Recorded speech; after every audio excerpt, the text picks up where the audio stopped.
So ಈಗ ನಿಮ್ಗೆ ಎಲ್ಲಿಂದ ಬರುತ್ತೆ ದುಡ್ಡು ಅಂದ್ರೆ ಪಕ್ಷಕ್ಕೆ? ಪಕ್ಷದ ಹೆಸರು ಹೇಳಿದ್ರೆ ಒಂದಷ್ಟು ಮಟ್ಟಿಗೆ ಅದು ಲಂಚ ಭ್ರಷ್ಟಾಚಾರ ನಿಲ್ತಾ ಇದೆಯಲ್ಲ, ಯಾರ ಹೆಸರು ನಿಲ್ತಾ ಇದೆ? ಸಿದ್ದರಾಮಯ್ಯ ಹೆಸರು ಯಾವ ಲಂಚ ತಗೊಂಡ್ತಾನ? ನಿನಗೆ ಸಂಬಳ ಕೊಟ್ಟು ₹1,00,000 ₹2,00,000 ಸಂಬಳ ಕೊಟ್ಟು ಆಳು ಕೊಟ್ಟು ಬಂಗ್ಲೆ ಕೊಟ್ಟು ನೀನ್ ಇಟ್ಟಿದ್ರೆ ನಾನು ಕೇಳ್ತೇನೆ ಅಂತ ಹೇಳಿ ದುರ್ಬಲರು, ಅಸಹಾಯಕರು, ಬಡವರು, ಹೆಣ್ಣು ಮಕ್ಕಳು, ಶೋಷಿತರು ಯಾರೇ ಬರಲಿ ಏನೂ ಕೇಳ್ಬೇಡಿ, ಅವ್ರು ಸಹಾಯ ಮಾಡಿ. ಎಲ್ಲಾದ್ರೂ ಲಂಚ ಕೇಳೋದ್ರೆ ಚೌಕಿ ತಗೊಂಡ್ ಬರ್ತಾರೆ ಜನ. ಆ ಮಟ್ಟಕ್ಕೆ ಹೋಗ್ಬಿಟ್ಟಿದೆ ನಮ್ಮ ರಾಜ್ಯ ಇವತ್ತು. ಇದು ತಗೊಂಡು ನಾನು ಫೋನ್ ಮಾಡ್ತೀನಿ, ಯಾಕಪ್ಪ ಲಂಚ ಕೇಳ್ತಾ ಇದ್ಯಾ, ಇದೇ ಕೊನೆ, ಇನ್ನೊಂದ್ಸಲ ನನ್ಗೆ ಯಾರಾದ್ರೂ ಹೇಳಿದ್ರು ಚೆನ್ನಾಗಿರೋದಿಲ್ಲ, ಏನೋ ಮೊದಲನೇ ಸಲ ವಾರ್ನಿಂಗ್ ಮಾಡ್ಬಿಡ್ತಾ ಇದೀನಿ, ಯಾವತ್ತಿನ ಮೇಲೆ ಲಂಚ ತಗೊಳ್ಬೇಡ, ಈಗ ಅವ್ನು ಕೆಲಸ ಮಾಡಿ ಕಳ್ಸು ಅಂತ ಹೇಳ್ಬೇಕು. ಏನ್ ಮಾಡ್ತಾರೆ? ಬ್ರೋಕರ್ ಡಿಸ್ಕೌಂಟ್ ಕೊಡಿಸ್ತಾ ಇದ್ದಾರೆ. ಸರ್ ಈಗ ಯಾವುದೇ ಒಂದು ಪಕ್ಷ ಕಟ್ಟಬೇಕು ಅಂದ್ರೆ ದುಡ್ಡು ಬೇಕು. ಸೊ ಈಗ ನಿಮ್ಗೆ ಎಲ್ಲಿಂದ ಬರುತ್ತೆ ದುಡ್ಡು ಅಂದ್ರೆ ಪಕ್ಷಕ್ಕೆ ಎಸ್ಪೆಷಲಿ? ಯಾಕಂದ್ರೆ ನೀವು ಇಷ್ಟು ಜನ ಕೆಲಸ ಮಾಡ್ತೀರಿ, ನೀವು ಓಡಾಡಬೇಕು, ಖರ್ಚು, ಆಫೀಸ್ ಖರ್ಚು, ಇದಕ್ಕೆ ಆದ್ರೂ ದುಡ್ಡು ಬೇಕೇ ಬೇಕಲ್ಲ? ದುಡ್ಡು ಎಲ್ಲಿಂದ ಬರುತ್ತೆ? ಯಾರ ಹತ್ರ ಇರುತ್ತೆ ದುಡ್ಡು? ಜನರ ಹತ್ರ. ಮರಗಳಲ್ಲಿ ಇರೋದಿಲ್ಲ, ದನಗಳಲ್ಲಿ ಇರೋದಿಲ್ಲ, ಜನರ ಹತ್ರ. ಸೊ ಯಾರಾದ್ರೂ ಹಾಕೊಂಡ್ರೆ ಕೊನೆ ಜನನೇ ಹಾಕ್ಬೇಕಲ್ಲ ದುಡ್ಡು. ಯಾವುದೇ ಪಕ್ಷ ಕಟ್ಬೇಕು ಅಂದ್ರೂ ನಮ್ಮ ಪಕ್ಷಕ್ಕೆ ಜಾಸ್ತಿ ಜನ ಹಾಕಿದ್ದಾರೆ. ಒಬ್ರಲ್ಲ ಇಬ್ರಲ್ಲ, ಸಾವಿರ ಜನ. ಇವತ್ತಾಗಲಿಲ್ಲ 50,000ಕ್ಕಿಂತ ಹೆಚ್ಚು ಜನ KRS ಪಕ್ಷಕ್ಕೆ ದುಡ್ಡು ಕೊಟ್ಟಿದ್ದಾರೆ. ₹10, ₹100, ₹500, ₹1,000, ಕೆಲವೊಂದ್ಸಲ ಲಕ್ಷನೋ ಹೀಗೆ. ಆದ್ರೆ ನೀವು ನೋಡಿದಾಗೆ ಕಳೆದ 20-30 ವರ್ಷಗಳಿಂದ ಪಕ್ಷ ಮಾಡಿದವರು ಯಾರು? ಮಲ್ಯ, ಯಡಿಯೂರಪ್ಪ, ದೇವೇಗೌಡ, ಬಂಗಾರಪ್ಪ, ಶ್ರೀರಾಮುಲು, ಜನಾರ್ದನ್ ರೆಡ್ಡಿ, ಈ ತರ ಯಾವ್ಯಾವುದೋ ಕಾರಣಗಳಿಂದಾಗಿ ದುಡ್ಡು ಮಾಡಿದವರು ಅಥವಾ ದುಡ್ಡು ಪ್ರಭಾವ ಇದ್ದವರು ನೂರಾರು ಸಾವಿರಾರು ಕೋಟಿ ಹಾಕಿನೂ ಮಾಡಿದ್ದಾರೆ. ಕೆಲವೊಂದು ಸಂದರ್ಭಗಳಲ್ಲಿ ಎಲೆಕ್ಷನ್ಗೆ ನಾನು ನಿಲ್ಬೇಕು ಅಥವಾ ಪಕ್ಷದಿಂದ ಕ್ಯಾಂಡಿಡೇಟ್ ಹಾಕ್ಬೇಕು ಅಂದಾಗ ಆಸ್ತಿನೂ ಮಾರಿ ಪಕ್ಷಕ್ಕೆ ಹಾಕಿದ್ದಾರೆ. ಹುಚ್ಚಾಟಗಳು ಇವೆಲ್ಲ. ಯಾವುದೋ ತೆವಲಿಗೆ, ನ್ಯಾಯ ಮೇಲೇನೋ ತಮ್ಮ ಮಾತೃ ಪಕ್ಷದ ಮೇಲೆ ದ್ವೇಷ ಸಾಧಿಸೋದಿಕ್ಕೆ, ಅಥವಾ ನಾವು ಅವರು ಬಂದು ಆಮೇಲೆ ಡೀಲ್ ಮಾಡ್ಕೊಳಕ್ಕೆ. ಯಡಿಯೂರಪ್ಪ, ದೇವೇಗೌಡ ಅವರೆಲ್ಲ ಪಕ್ಷ ಮಾಡೋದು ನೋಡಿದಾಗ ನಾವು ಅದೇನು ತುಂಬಾ ದೊಡ್ಡ ಸಿದ್ಧಾಂತ, ದೊಡ್ಡ ಉದ್ದೇಶ ಇರಲಿಲ್ಲ. ಅವ್ರಿಗೆ ಯಾವ್ದು ನೆಲೆಯಲ್ಲಿ ಕ್ರೋಢೀಕರಿಸ್ಕೊಂಡು ಮಾಡಿದ್ದೆ ಹೊರತು ಜನರು ವಿಶ್ವಾಸ ತಗೊಂಡು ಜನರಿಗೆ ಈಗ ಆದರ್ಶಕ್ಕಾಗಿ ಇಂಥ ಉದ್ದೇಶಗಳನ್ನ ಪಕ್ಷ ಮಾಡ್ತೀನಿ ಅಂತಲ್ಲ. ಅವ್ರೊಂದು ಪ್ರಭಾವ ಇತ್ತು, ಆ ಪ್ರಭಾವವನ್ನ ಪಕ್ಷ ಮಾಡೋದಕ್ಕೆ ಬಳಸ್ಕೊಂಡ್ರು. ಹಾಗಾಗಿ ಅವರು ಬಹುತೇಕರು ಅವರ ಸ್ವಂತದ್ದು ಅಥವಾ ಅವರ ಹತ್ರದವ್ರದ್ದು ಅಥವಾ ಅವ್ರಿಗೆ ಉಪಕೃತರಾದವರಿಂದ ಕಿತ್ಕೊಂಡು ಪಕ್ಷ ಕಟ್ಟಿದ್ರು. ನಾವು ಇವತ್ತು ಒಂದು 6 ವರ್ಷಗಳಿಂದ ಪಕ್ಷ ಒಂದಷ್ಟು ನಾನು ನನ್ನ ತರ ಇರುವಂತ ಒಂದಷ್ಟು ಜನ ₹1,00,000, ₹2,00,000, ₹3,00,000, ₹5,00,000 ಇಷ್ಟು ಈ ತರ ಹಾಕೊಂಡು ನಾವು ಪಕ್ಷವನ್ನು ಆರಂಭದಲ್ಲಿ ಶುರು ಮಾಡಿದ್ವಿ. ಖರ್ಚುಗಳಿಗೆ ಬೆಳೆದಂತೆ ಸಣ್ಣ ಪುಟ್ಟ ಖರ್ಚುಗಳಿಗೆ ಪಕ್ಷಕ್ಕೆ ಮಿನಿಮಮ್ ಆಗಿ ಆಗಲಿಂದಲೇ ನಾವು ನಾನು ಮೊದಲಿಂದ ನನಗೆ ಶಾಂತವೇರಿ ಗೋಪಾಲ್ ಗೌಡರು ಒಂದು ಆದರ್ಶ. ಯಾಕಂದ್ರೆ 1 ವೋಟು 1 ನೋಟು ಅಂತ ಹೇಳಿದವರು ನಮ್ಮ ರಾಜ್ಯದಲ್ಲಿ 52ನೇ ಇಸ್ವಿನಲ್ಲಿ. ಸೊ ಹಾಗಾಗಿ ಎಲೆಕ್ಷನ್ ಪ್ರತಿ ಸಲ ನಿಂತಾಗೂ ನಾನು ಜನರ ದೇಣಿಗೆಯಲ್ಲೇನೆ ಚುನಾವಣೆ ನಡೆಸಬೇಕು ಅಂತ ಮಾಡಿದ್ದು. ಕೆಲವು ಸಂದರ್ಭಗಳಲ್ಲಿ ನಾನು ಹಾಕೊಂಡಿದ್ದೀನಿ. ಬಹುತೇಕವಾಗಿ ಎಲ್ಲಾ ಸಮಯದಲ್ಲೂ ಸಾರ್ವಜನಿಕರಿಂದ ದೇಣಿಗೆ ಕೇಳಿದ್ವಿ. ಅದನ್ನ ಪಾರದರ್ಶಕವಾಗಿ ಇಟ್ಕೊಂಡಿದ್ವಿ. ನಮ್ಮ ಪಕ್ಷ ಆರಂಭವಾದಾಗಲಿಂದ ನಾವು ಏನಂದ್ರೆ ನಮ್ಗೆ ಟೆಕ್ನಾಲಜಿ ಮೆಚೂರ್ ಆಗ್ತಾ ಹೋಯ್ತು. ಆನ್ಲೈನಲ್ಲೇ ನಮ್ಮ ಡೊನೇಷನ್ ಕೇಳ್ತಾ ಹೋದ್ವಿ. ನಾವು ₹100 ಮೆಂಬರ್ಶಿಪ್ ನಮ್ಮ ಪಕ್ಷದ್ದು. ಮೆಂಬರ್ಶಿಪ್ ₹100. ಎಲ್ಲ ಪಕ್ಷಗಳು ನೀವು ಫೋನ್ ನಂಬರ್ ಮಿಸ್ ಕಾಲ್ ಕೊಟ್ರೆ ನಮ್ದು ಪಕ್ಷ ಸದಸ್ಯ ಅಂತ ಬಿಡ್ತಾರೆ. ಇಡೀ ಪ್ರಪಂಚದಲ್ಲಿ ನಮ್ದು ಅತ್ಯಂತ ಹೆಚ್ಚು ಸದಸ್ಯರಿರುವಂತಹ ಪಕ್ಷ ಅಂತ ಒಂದು ಪಕ್ಷ ಹೇಳ್ಕೊಡುತ್ತೆ. ಹೆಂಗಾದ್ರು ನಿಮ್ ಫೋನ್ ನಂಬರ್ ತಗೊಂಡ್ರೆ ನಾನು ಯಾವ್ದೋ ನಂಬರ್ ಕಾಲ್ ಮಾಡಿದ್ರೆ ನೀವು ಸದಸ್ಯ, ನಿಮಗೆ ಗೊತ್ತಿರೋದು. ಮಿಸ್ ಕಾಲ್ ಕೊಟ್ಟಿದ್ದಕ್ಕೆ, ಯಾಕಂದ್ರೆ ಅವ್ರ ಹತ್ರ ಎಲ್ಲ ಇದೆ. ಈ ಫೋನ್ ನಂಬರ್ ಯಾರು ರಿಜಿಸ್ಟರ್ ಅಂತ ಗೊತ್ತಿದೆ, ಯಾಕಂದ್ರೆ ಈಗೆಲ್ಲ ಆಧಾರ್ ಲಿಂಕ್ ಆಗಿರುತ್ತೆ. ಇವರು ದೊಡ್ಡ ಅಧಿಕಾರದಲ್ಲಿರೋರು ಬೇರೆ, ನಿಮಿಷದಲ್ಲಿ ನಿಮ್ಮ ಅಡ್ರೆಸ್, ನಿಮ್ಮ ಪೂರ್ತಿ ಇತಿಹಾಸನೇ ತಗೋಬಹುದು. ಸೊ ನಿಮ್ಮ ಹೆಸರು ಸಿಕ್ತು, ನಿಮ್ ಫೋನ್ ನಂಬರ್ ಸಿಕ್ತು, ನಿಮ್ ವಿಳಾಸ ಸಿಕ್ತು, ಆಧಾರ್ ಕಾರ್ಡ್ ಲಿಂಕ್ ಆಗಿರೋದ್ರಿಂದ ಮಧು ನಮ್ಮ ಪಕ್ಷದ ಇವ್ರ ಮೆಂಬರ್ ಅಂದ್ಬಿಟ್ರು. ಏನು ಮಿಸ್ಡ್ ಕಾಲ್ ಎಷ್ಟೋ ಜನ ಹಾಗೆ ಮಾಡಿದ್ರು. ಬಸ್ ಸ್ಟ್ಯಾಂಡ್ ಅಲ್ಲಿ ಹೋಗ್ಬಿಟ್ಟು ಸರ್ ನಿಮಿಷ ಫೋನ್ ಕೊಡಿ ಸರ್ ಅಂತ ಫೋನ್ ನಂಬರ್ ಮಿಸ್ಡ್ ಕಾಲ್ ಕೊಟ್ಬಿಟ್ಟು ಪಕ್ಷದ ಮೆಂಬರ್ ಮಾಡಿಸ್ಬಿಟ್ರು. ಯಾಕಂದ್ರೆ ಅವ್ರಿಗೆ ಗೋಲ್ ಇತ್ತು, ಗೋಲ್ ರೀಚ್ ಆಗ್ಬೇಕಿತ್ತಲ್ಲ. ಆದ್ರೆ ನಮ್ಮದು ಮಹಾತ್ಮ ಗಾಂಧೀಜಿ ಇದೇ ತರಕ್ಕೆ. ಮಹಾತ್ಮ ಗಾಂಧೀಜಿ ದೇಶಕ್ಕೆ ಬಂದಾಗ ಕಾಂಗ್ರೆಸ್ ಅನ್ನುವಂತ ಸಂಸ್ಥೆ ಏನಿತ್ತು, ಸಂಸ್ಥೆ ಅದು ಒಂದು ಗುಂಪು, ಒಂಥರ ಕ್ಲಬ್ ಇದ್ದಂಗಿತ್ತು. ಸ್ವಲ್ಪ ದೊಡ್ಡ ಅದೇ ಯಾರು ಶ್ರೀಮಂತರು, ಜಮೀನ್ದಾರರು, ಲಾಯರ್ಗಳು, ಈ ತರದವರೆಲ್ಲ ಸೇರ್ಕೊಂಡು ಬ್ರಿಟಿಷರಿಗೆ ಒಂದ್ ರೀತಿಯಲ್ಲಿ ಪತ್ರ ವ್ಯವಹಾರ ಮಾಡ್ತಾ, ಸ್ವಾಮಿ ನಮ್ಗೆ ಈ ಸೌಲಭ್ಯ ಕೊಡಿ ಸ್ವಾಮಿ, ಈ ಸೌಲಭ್ಯ ಕೊಡಿ ಸ್ವಾಮಿ, ಈ ಹಕ್ಕು ಕೊಡಿ ಸ್ವಾಮಿ ಅಂತ ಕೇಳ್ಕೊಳ್ತಾ ಯಾವ್ದು 29ನೇ ಇಸ್ವಿ ನೆಹರೂರವರು ಕಾಂಗ್ರೆಸ್ ಮಹಾಧಿವೇಶನದ ಅಧ್ಯಕ್ಷರಾಗೋ ತನಕ ನಾವು ಕೇಳ್ತಾ ಇದ್ದೀವಿ ಡೊಮಿಸೈಲ್ ಏನಂತಾರೆ ಅದನ್ನ, ಡೊಮಿಸೈಲ್ ಸ್ಟೇಟಸ್. ಅಂದ್ರೆ ಇವತ್ತಿನ ಕೆನಡಾ, ಆಸ್ಟ್ರೇಲಿಯಾ ಎಲ್ಲ ಇದೆ, ಸ್ವತಂತ್ರ ರಾಷ್ಟ್ರಗಳೇ. ಆದ್ರೆ ಅದರ ಮೇಲೆ ಯಾರಿದ್ದಾರೆ, ಇಂಗ್ಲೆಂಡ್ನ ರಾಜ ಅಲ್ವಾ.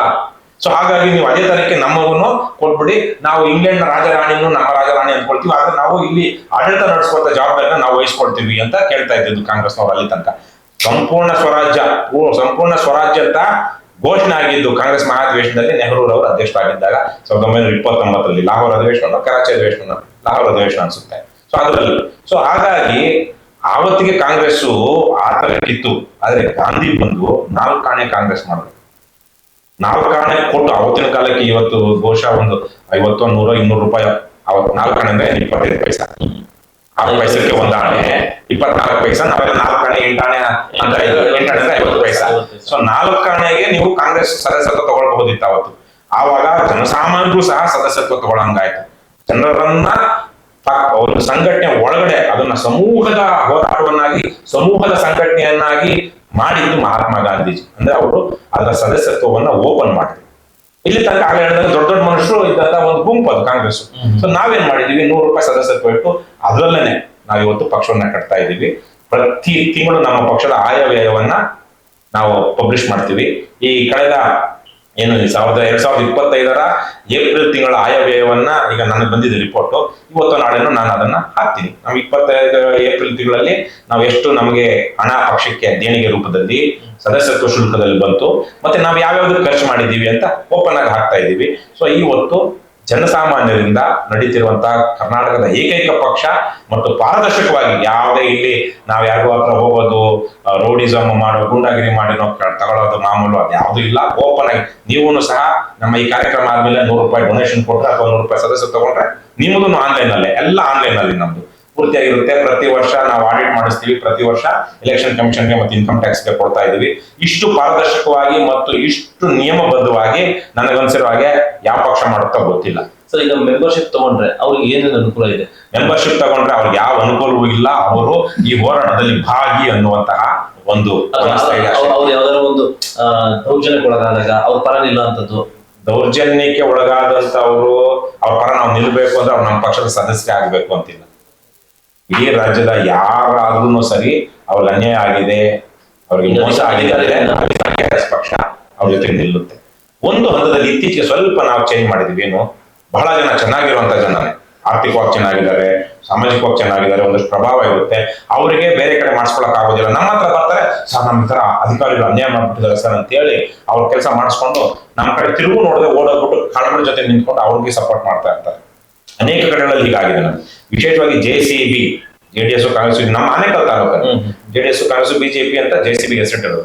ನಮ್ಮ ಆನೇಕಲ್ ತಾಲೂಕಲ್ಲಿ ಸಾವಿರಾರು ಜನ, ನಿಜಕ್ಕೂ ನನಗೆ ಆಶ್ಚರ್ಯ ಆಗುತ್ತೆ, ಅಕ್ಷರಶಃ ಲಿಟ್ರಲಿ ನಾನು ಹೇಳ್ತಾ ಇರೋದು, ಸಾವಿರಾರು ಜನ KRS ಪಕ್ಷದ ಹೆಸರು ಹೇಳ್ಕೊಂಡು, ನನ್ನ ಹೆಸರು ಹೇಳ್ಕೊಂಡು, ಅಥವಾ ಯಾರೋ ಅಲ್ಲೊಂದಷ್ಟು ನಮ್ಮ ಸ್ಥಳೀಯ ನಾಯಕರಿದ್ದಾರೆ ಅವ್ರ ಹೆಸರು ಹೇಳ್ಕೊಂಡು ಹೋಗಿ ನಾನು ಅವ್ರಿಗೆ ಹೇಳ್ತೀನಿ, KRS ಪಾರ್ಟಿಗೆ ರವಿಕೃಷ್ಣಾಡಿ ನಮ್ಮ ನೆಂಟ, ನನ್ನ ಫ್ರೆಂಡ್, ನನ್ನ ಕ್ಲಾಸ್ಮೇಟ್ ಅಂತ ಹೇಳ್ಕೊಂಡು ಸರ್ಕಾರಿ ಅಧಿಕಾರಿಗಳು ಲಂಚ ಕೊಡದೆ ತಮ್ಮ ಕೆಲಸ ಮಾಡಿಸ್ಕೊಂಡಿದ್ದಾರೆ. ಆದ್ರೆ ಅವರು ಚುನಾವಣೆ ಬಂತು ಅಂದಾಗ KRS ಪಕ್ಷನೂ ಗೊತ್ತಿಲ್ಲ, ಅವ್ರಿಗೆ ಯಾರು ಗೊತ್ತಿಲ್ಲ, ಅವ್ರಿಗೆ ಬೇಕಾಗಿರೋ ಪರಮ ಭ್ರಷ್ಟ, ಪರಮ ನೀಚನ ಪಾದ ನೆಕ್ತಾರೆ ಜನ. ಅವ್ರಿಗೆ ಎಲ್ಲಿಂದ ದುಡ್ಡು ಬರುತ್ತೆ ನೋಡ್ತಾರೆ, ತಗೊಂಡು ದುಡ್ಡು ಜಾತಿ ಏನೇನೋ ಇರುತ್ತೆ. ಆದ್ರೆ ಗೌರ್ಮೆಂಟ್ ಆಫೀಸ್ ಹೋದಾಗ ನಾನು BJP ಕಾರ್ಯಕರ್ತ, ನಾನು ಕಾಂಗ್ರೆಸ್ ಕಾರ್ಯಕರ್ತ ಅಂತ ಹೇಳ್ಕೊಳ್ಳೋ ಧಮ್ಮೆ ಇಲ್ಲ. ಹೇಳ್ಕೊಳ್ಳೋದೇನು, ರವಿಕೃಷ್ಣಾಡಿ ನನಗೆ ಗೊತ್ತು ಅಂತ. ನನ್ ನಿಜಕ್ಕೂ ನಮ್ಮ ಆನೇಕಲ್ ತಾಲೂಕಿನ ಜನರ ಬಗ್ಗೆ ತುಂಬಾ ತಿರಸ್ಕಾರ, ಬೇಸರ ಎಲ್ಲ ಇದೆ. ಆ ತರಕ್ಕೆ ಸಹಾಯ ಪಡ್ಕೊಂಡಿದ್ದಾರೆ. ಆದ್ರೆ ಜೊತೆಗೆ ಬಂದಿದಾರ ಇಲ್ಲ, ಹಿಂದೆ ಮುಂದೆ ನೋಡ್ತಾರೆ. ರವಿಕೃಷ್ಣ ಎಲ್ಲರೂ ಕಾಣಿಸಿದ್ರೆ ಅವ್ನು 100 ರೂಪಾಯಿ ಡೊನೇಷನ್ ಕೇಳ್ತಾನೆ, 200 ರೂಪಾಯಿ ಡೊನೇಷನ್ ಕೇಳ್ತಾನೆ ಅಂತ.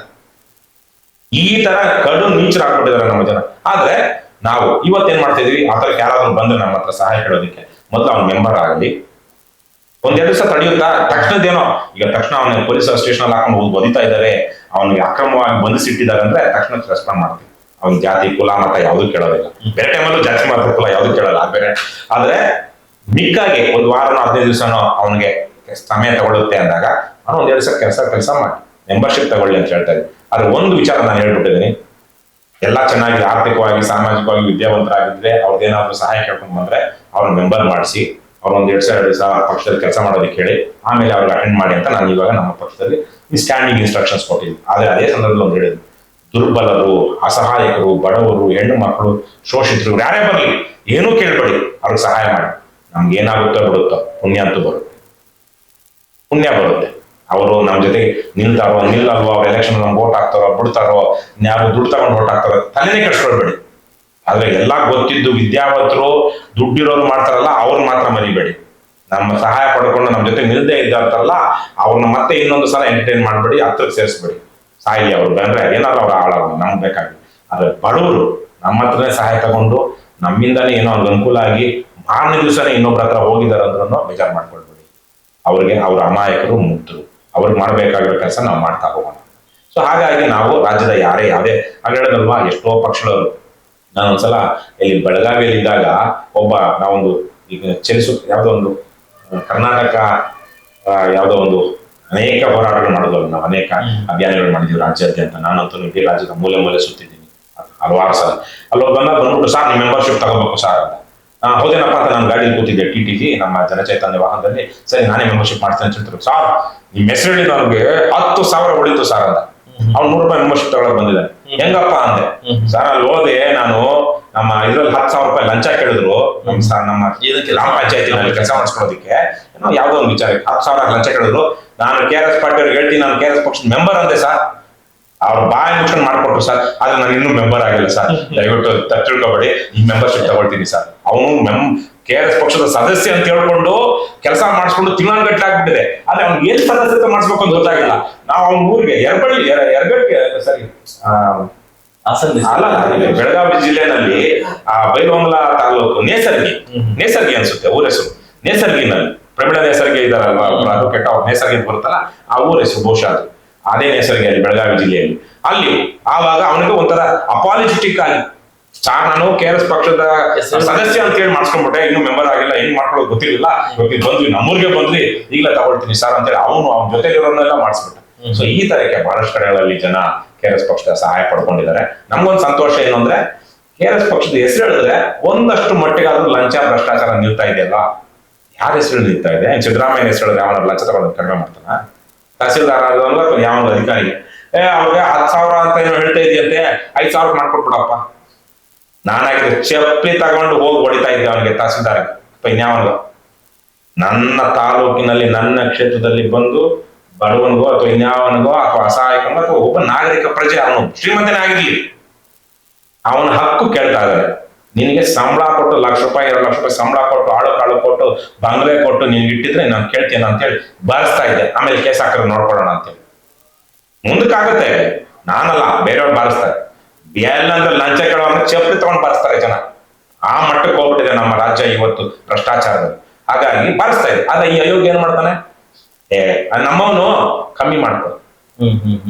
ಯಾಕೆ ಇವನು ಆ ತಹಸೀಲ್ದಾರ್ ಹತ್ರ ಈ ಖದೀಮ ಅಧಮ ಮಾಮೂಲು ತಗೊಳ್ತಾನೆ. ಅದಕ್ಕೆ ನಮ್ಮ ಎಷ್ಟು ಜನ ಅಧಿಕಾರಿಗಳು ಅಥವಾ ರಾಜಕಾರಣಿಗಳು ಸಾರ್ ಅವನು 10,000 ಕೇಳಿದಾನೆ ಅಂತ 10,000 ಕೇಳ್ತಾನ, ಲಂಚ ಕೇಳ್ತಾನ ಅವನು. ಇರು ತಗೋ, ನಾನು ಫೋನ್ ಮಾಡ್ತೀನಿ, ಯಾಕಪ್ಪ ಲಂಚ ಕೇಳ್ತಾ ಇದ್ಯಾ, ಇದೇ ಕೊನೆ, ಇನ್ನೊಂದ್ಸಲ ನನ್ಗೆ ಯಾರಾದ್ರೂ ಹೇಳಿದ್ರು ಚೆನ್ನಾಗಿರೋದಿಲ್ಲ, ಏನೋ ಮೊದಲನೇ ಸಲ ವಾರ್ನಿಂಗ್ ಮಾಡ್ಬಿಡ್ತಾ ಇದೀನಿ, ಯಾವತ್ತಿನ ಮೇಲೆ ಲಂಚ ತಗೊಳ್ಬೇಡ, ಈಗ ಅವ್ನು ಕೆಲಸ ಮಾಡ್ಕಳ್ಸು ಅಂತ ಹೇಳ್ಬೇಕು. ಏನ್ ಮಾಡ್ತಾರೆ? ಬ್ರೋಕರ್ ಡಿಸ್ಕೌಂಟ್ ಕೊಡಿಸ್ತಾ ಇದ್ದಾರೆ. ಇವ್ರು ಯಾರು? ಪಿಂಪ್ಗಳು, ತಲೆ ಹಿಡುಕರು ಅಂತಾರೆ ಕನ್ನಡದಲ್ಲಿ. ನಿಮ್ಗೆ ಗೊತ್ತಿದೆಯೇನೋ ಗೊತ್ತಿಲ್ಲ. ಏನ್ ತಲೆ ಹಿಡುಕರು ಅಂದ್ರೆ? ವೇಷಾವೃತ್ತಿ ಮಾಡ್ತಿರೋರು. ಅವ್ರ ಹತ್ರ ಗಿರಾಕಿಗಳು ಕರ್ಕೊಂಡು ಹೋಗೋ ನಾಜುಕೈ ಅಂದ್ರೆ ಪಿಂಪ್ಗಳು, ತಲೆ ಹಿಡುಕರು ಅಂತಾರೆ, ಗಿರಾಕಿ ನೋಡ್ತಾರೆ. ಈ ತರ ಗಿರಾಕಿಗಳು ಹಿಡ್ಕೊಡೋಂತಾರೆ ಇವತ್ತು ನಮ್ಮ ಜನಪ್ರತಿನಿಧಿಗಳು ರಾಜಕಾರಣದಲ್ಲಿರೋರು. ಹಾಗಾಗಿನೇ ಇವತ್ತು ಅದ್ರ ವಿರುದ್ಧವಾಗಿ ಒಂದು ಸಮಾಜನ ಅದನ್ನು ಒಪ್ಕೊಂಡ್ಬಿಟ್ಟಿದೆ ಒಂದು ರೀತಿಯಲ್ಲಿ, ಅದ್ರ ವಿರುದ್ಧವಾಗಿ ನಾವು ಒಂದು ಹೋರಾಟ ಮಾಡ್ತಾ ಇದ್ದೀವಿ. ಇದೇ ಪ್ರಶ್ನೆ